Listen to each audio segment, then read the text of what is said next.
औज़ुबिल्लाहिमिनश्शैतानिर्रजीम बिस्मिल्लाहिर्रहमानिर्रहीम अल्लाहुम्मा सल्लि अला मुहम्मदिन व अला आलि मुहम्मदिन व बारिक वसल्लम। तो मौजू चल रहा था रूहानी दुनिया। इसमें हमारी एक दुश्मनी चल रही है शैतानों के साथ, इब्लीस के साथ, उसकी पार्टियों के साथ। इसको हमने कई बार कैद भी किया, निकल भी जाता रहा। तो समझाने का मकसद ये था कि ये जो है ना रूहानियत का साहब, ये एक खुलिया के अंदर इसकी रूहानियत शुरू होती है। वही 3 किस्म की रूहानियत होती है, एक दाएं वाली, एक बाएं वाली, और जो बाएं वाली है वो उसी से सारा निज़ाम दुनिया का रूहानियत का जो चल रहा है। और जो दाएं जाने वाली है उसको बाहर निकल कर चलने नहीं दिया गया। किन्होंने नहीं चलने दिया?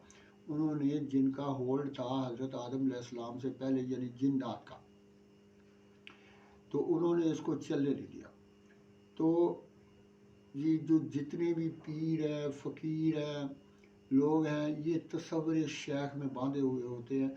और तसव्वुर शेख जो है, जो जब उस्ताद सबक देता है तो उसकी रूहानियत ही से पैदा होता है। यही वजह है कि शैतान जो है उन्हें इनसे कोई डर नहीं होता, इनसे कोई खौफ नहीं होता, बल्कि इनके साथ रूहानी तौर पर अटैच होते हैं, इनको पता भी नहीं होता।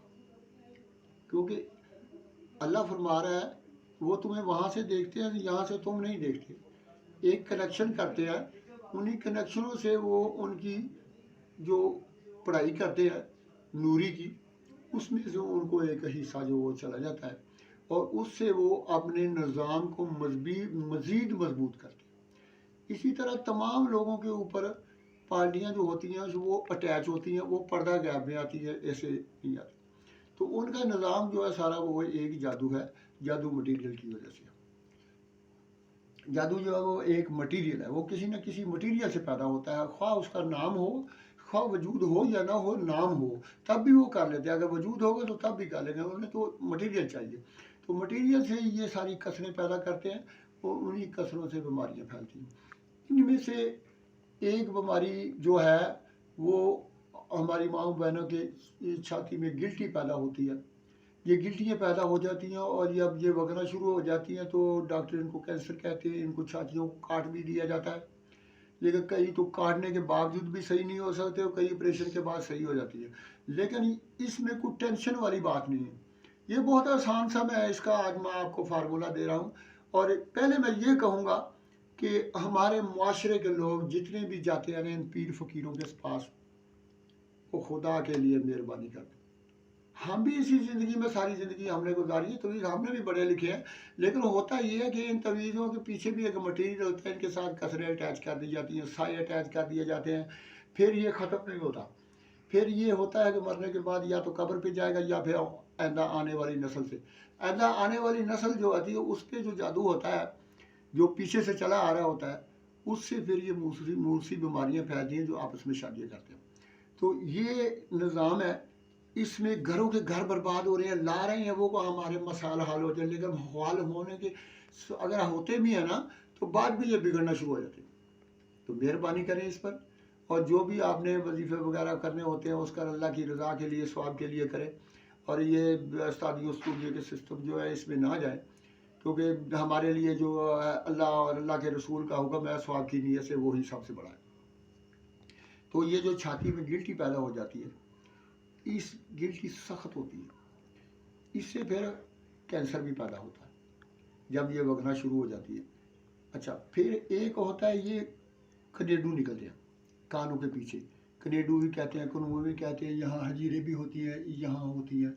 तो ये बच्चों के ज़्यादा निकलती हैं और इससे बहुत ज़्यादा बच्चों को तकलीफ होती है। माँ बाप इंतहाई टेंशन में आ रहे हैं। इन 2 चीज़ों को मैं आज इलाज देते जा रहा हूँ, और याद रखना, मेरे लिए दुआ करना और इसको फैलाना। इंशाअल्लाह अल्लाह के हुक्म से जो भी इसको करेगा, मैं अपने खुदा को हाजिर नाज़िर जान के कहता हूँ कि उसको इससे फ़ायदा होगा और उसकी बीमारी जो वो ख़त्म हो जाएगी।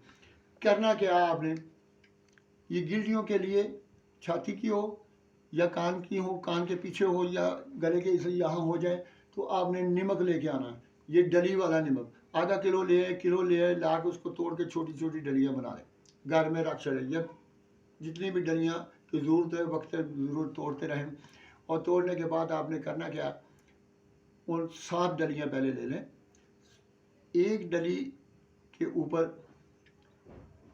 पहले सातों के ऊपर इकट्ठा पढ़ लें, 7 बार दुरूद अव्वल, 7 बार आखिर।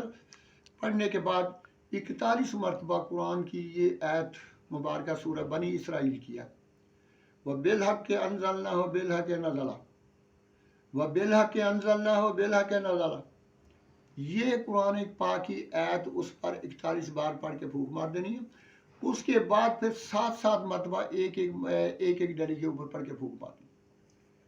7 डलियों को पढ़ लेना है, इसको फेरना है, कानों के पीछे हो या छाती के ऊपर हो, गिल्टी जो है ना उसको उसके ऊपर इसको फेरना है। सुबह फेरे, दोपहर फेरे, शाम को फेरे, रात को फेरे, लेकिन एक दिन एक डली जो है का रोज़ाना कर रहे। उसको फेरने के बाद उसको चलते पानी में डाल देना, साफ़ पानी में डालना। अगर चलता पानी को नहर वगैरह घर में नहीं है तो गिलास में पानी डाल के उसमें डली को डाल दो, या वो खुर जाए तो उसको किसी दीवार वगैरह को डाल देना। दूसरी चीज़ ये है कि ये जो छाती की गिल्टी है इसको आपने क्या करना है, वाइजा बतश्तुम जब्बारीन वाली आयत है, इसको पढ़ना है, हाथ पे फूंक मारनी है, 11 बार पढ़ के फूंक मारो और इस हाथ से उस गिल्टी को पकड़ो, यहाँ भी है, और पकड़ के फिर पढ़ते रहो और फूंक मारते रहो, पढ़ते रहो फूंक मारते, इंशाअल्लाह अल्लाह को हुक्म से किसी दवाई की ज़रूरत ही नहीं पड़ेगी। तो आपकी मेहरबानी, आप उसको शेयर करें, लाइक करें और सब्सक्राइब करें और इसको फैलाएं। इंशाअल्लाह अल्लाह को हुक्म से ये मैं वो चीज़ें दे रहा हूँ जो किसी के पास है नहीं है।